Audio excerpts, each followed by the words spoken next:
What up, y'all? Tim Z here, back at it again, like you can always expect. You know what I mean? And today, I'm gonna be disassembling and lubricating my Bradley Alias II.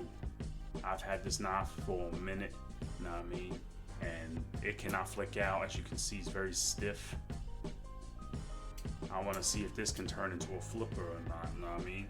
So I'm going to disassemble this, and we're going to lubricate it with some Ballistol. Ballistol is used on a lot of food processing machines. Supposedly it's safe around food, but I wouldn't ingest it on purpose, you know what I mean? Just don't want anything poisoned, that's all.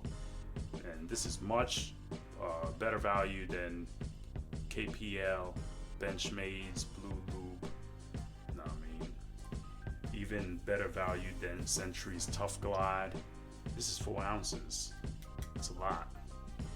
So yeah, let's get to it. So I'm gonna be using my inexpensive Harbor Freight Pittsburgh Pro set.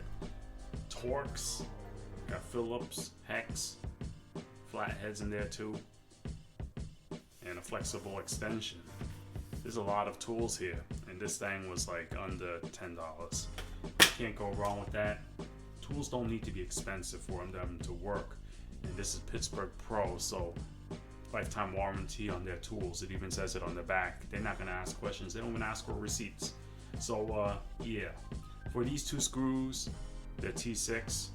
Pivot screws are T10. Big boy, you know what I mean? So let's see how tight this pivot is. Alright, it's turning. It's turning. Okay. Not bad, guys. It's turning right away. Okay. Very easy, loosey-goosey. I don't have a parts tray here, but you can use one. You can use magnetic parts trays if you want to, because this isn't a watch. You can use any kind of parts tray you want, because magnetism is not going to hurt this. So let's do this. Carefully apply pressure downwards into the screw head, because you don't want to strip it. As you can see, I'm impressed already. There's no Loctite on these screws.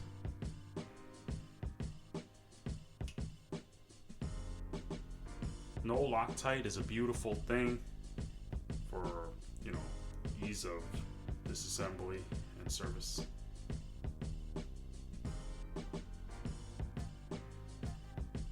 Okay, we got a spinning screw here, but I think it's gonna come out with some pressure from my index finger, luckily, or else I would have needed to get another screwdriver here. Let's see. It looks like it's popping out. Alright, let's see. Right there.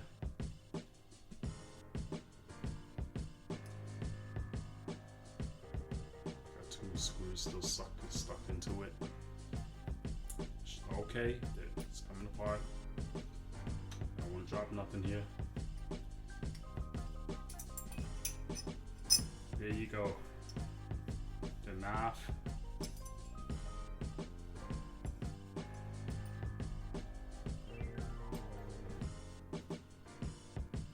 There you go. It's like a bronze washer in there. Nice pivot in there.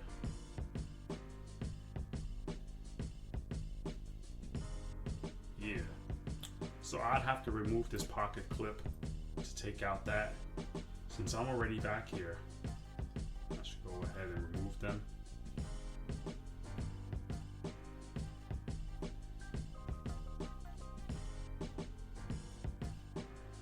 They look like they're the same size as the other ones, so I mean, you don't have to worry about mixing them up. But I'm gonna keep them on the side just in case. They look like the same thread size and everything. You know, I'm actually a watchmaker full time, so this stuff is actually pretty easy for me with these screws, although I don't use screwdrivers like these. They're more like for micro applications. So there you go. Backstop just fell out. pivot is here. It does not want to come out. It's pretty stiff in there, but I'm not concerned about that coming out. We can leave that there if it wants to stay there. The washer came out. If the pivot wants to stay there, I'll let it stay there because it's not doing anything. So you got one solid piece of titanium here. Look at that. These scales alone are worth money. Titanium is worth money.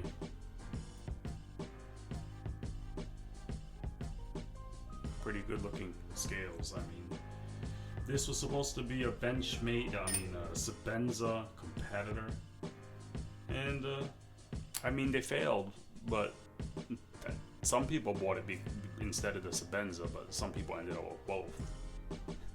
Usually when you try to find an alternative, you're actually spending more because you're gonna end up with both one day. There's the blade, that's 30V. This is a USA knife. Bradley Alias II was made by Benchmade. Yeah, so let's get this thing cleaned up. Yeah, so I'm gonna get some rubbing alcohol here to wipe everything down. I mean, this knife was never really hard used. It wasn't. So it's pretty clean and pristine. Just give it a quick wipe down, I mean, nothing serious. This was not thrown through the mud or anything like that. It was not.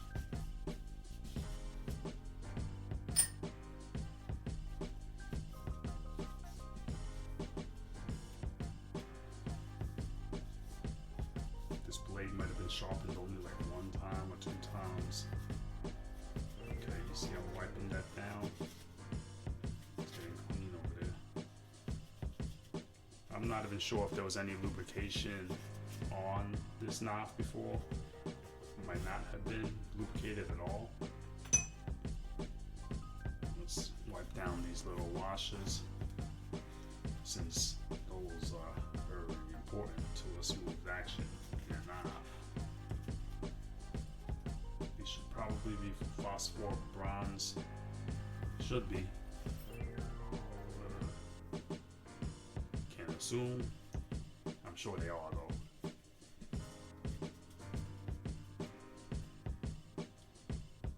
Okay guys, that's all cleaned up, you know what I mean? As you can see, I filled up a 1 ounce bottle syringe with Ballistol. It has a little bit of a fragrance to it. Not bad though. Definitely better than you guys who are using motor oil. So this is the same size as Sentry Tuff Glide. It's 1 ounce. That's why I refuse to buy KPL. You know, most of the oils for knives have some sort of mineral oil mixed with other kinds of things like alcohol or whatever. I refuse to pay the premium for such a little bottle when they both use similar ingredients. This is 4 ounces, guys. It's gonna last a long time. Look at this bottle. A bottle like this size of Sentry's Tuff Glide is like $8. This whole thing was less than $8. So there you go. So let's get to it. First, I'm gonna put the bronze washer back. I'm gonna put the spacer on. There you go. Alright, lay it flat. Doesn't hurt to lay it flat. So now you got it like this, right? You can put the oil anywhere. You can put it here in a circular motion. You can put like 3 dots. Whatever you want to do is fine. This isn't a mechanical watch. You know what I mean? I do much more precise oiling than this kind of stuff. But let me just do it here. I'll show you guys so you can see more. That's a lot of oil. But like I said, with oil, if you put a lot, it's okay. I accidentally squeezed it too hard. You know what I mean? Forgive me. So that's a little bit too much. So actually, I'm gonna remove some of that. I don't want to have a really oily pivot. So there you go. Now let me assemble this knife right in front of you. I feel the pressure, guys. Why are you making me feel the pressure for? You know what I mean? You're making me feel pressured. So this is all cleaned up and nice. We're gonna put some grease on this side too. Let's see if I can squeeze. Oh, came out quickly. that didn't sound good, but luckily kids don't watch these videos. So yeah, let's go and put this washer over here. At work I actually use pivots, tweezers, but I don't have tweezers right here at the moment. So there you go, those are in, got everything here, right? Now, as you can see, this knife is a very simple construction. That's why I like this knife. Just like any good knife, the construction is simple. A good knife has a simple construction because it can be easily serviced. It can be everything. Fixed, serviced, replaced parts, everything. Real easy. So, you can't really go wrong with an easily serviceable knife with no Loctite on the threads. If you had Loctite, some of these wouldn't come out that easily, and we wouldn't want that. So I'm not going to tighten everything here that much. The reason why I'm doing these T6s first is just because I don't feel like changing my bit from my driver. So I'm just going to tighten this up here.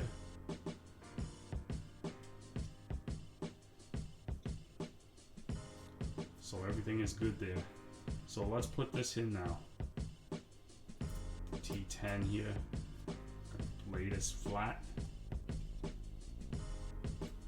I know some of you guys might complain about how I'm doing this, but it's alright. It gets the job done. You know what I mean? I work on much more precise things than this. This is just for fun. You can see that anyone can assemble a knife. Anyone. So let's do this, alright? We're gonna see how stiff it is right now. Okay.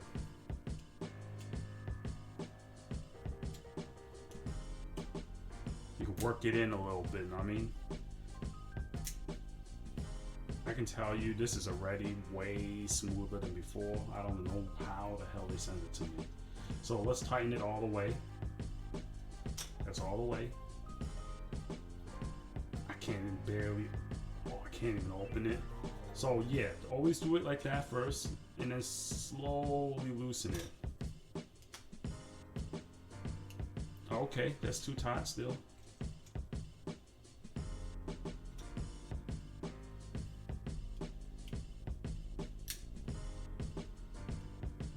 At this point, it's loose, but the thing is that screw is a little out for my taste. Too much out. Oh, I couldn't do that before. You saw that. All right.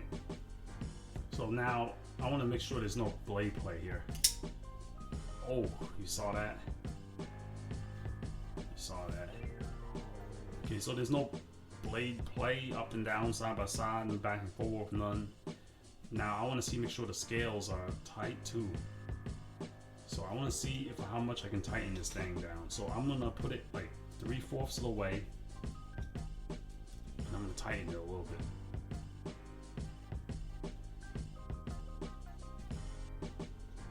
Back it off a little.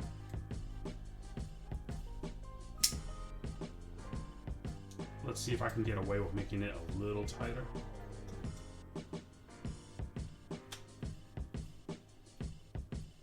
Nope, that was too much, guys. Back it off a little bit. Ooh. Yo, this thing crazy, boy.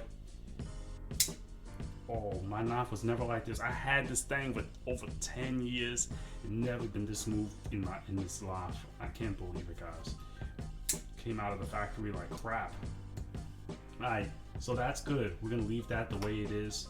Let's change back to the T6s and do the finishing touches to the other screws, finishing tightenings, finishing tightenings on this 2 screws here. Okay, I don't want to make it too tight because I don't want it to be too hard to disassemble if I ever have to do it again. Feels like it's gonna fly out of my hands. So that's pretty good right there.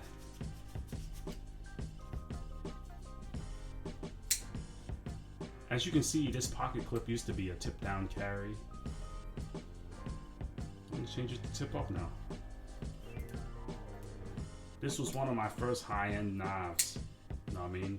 So like, in the beginning, a lot of the knives were, how should I say it? Budget. And they all had tip down carries. But now, I'm gonna change it to tip up because that's what's nice. As you can see, they retain some of Benchmade's pocket clip shape because this knob was made by Benchmade. So yeah, if you guys have a little trouble with this one, you might want to get some kind of magnetic bits, magnetic screw heads for your, magnetic bits for your Torx, because you gotta have to hold this sideways or something. But it should be easy for you guys. A lot of you guys are very handy people, and I believe in you guys.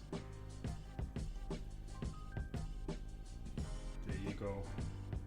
It's going right in. The threads are very high quality. You can expect that from Benchmade. It's going right in.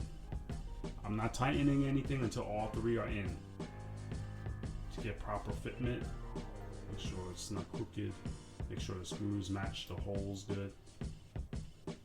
Once you have all three of them in, he'll center themselves out. So,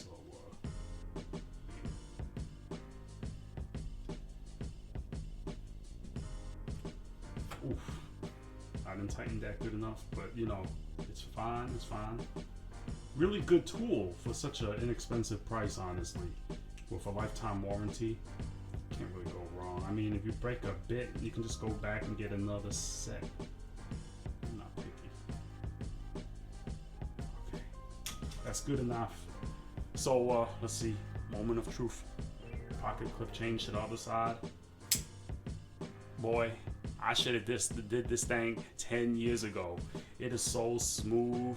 It is crazy. I can't believe this knife was carried so badly for all these years. Unbelievable. I might have to try to do this to my Sebenza even. Sebenza is very, very stiff, but I don't know if I can break that one in. No, I mean, you guys see this. I don't need to talk about it. Know what I mean? Nah, this ain't got no dumb stud on this side to flick. Actually, you know what? This feels a little bit too easy to come out. But it feels right. Everything here is solid.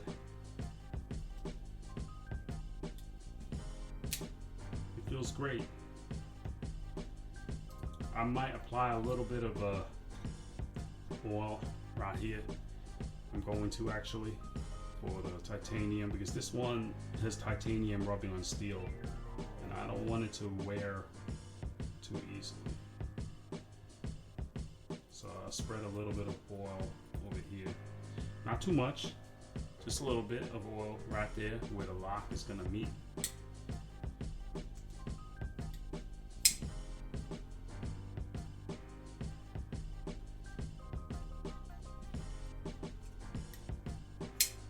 I'm having too much fun flicking this thing, guys. You guys saw the proof. The proof is in the pudding. The proof is in the pudding how much better it got. It's like crazy. So I like the position of this pocket clip because, you know, as you guys know who carry y'all who carry titanium frame locks, if you squeeze the frame lock while you try to deploy the blade, it's gonna pinch and it's not gonna open smoothly. But this one got a little pocket clip where you can pull back on with your fingers to pop the blade out. You know what I mean? Let's see if this thing shake out. Oh boy. Okay, so it doesn't shake out on its own like this, but if I put like a dead force like this on my arm and slam against it, it'll fly out. That's kind of cool, but oh, that's like a magic trick. Pop off, you know what I mean? Not sure if you guys really want it to be that smooth, but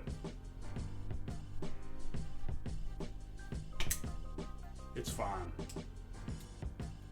It doesn't shake out by itself with just your hand. Sure, you could if you try hard enough, but not happening unless you use your arm. So yeah, guys, you saw this. Proof is in the pudding. Tim Z over here disassembled the Bradley Alias II for you guys. Lubricated it. I cleaned, lubricated it, and now it's like flicking out like fire. So yeah, guys, please give me a follow on IG if you haven't already, Tim Z USA. Please give me a thumbs up if you like the video, thumbs down if you hate me, subscribe if you haven't already, and until next time, Tim Z out.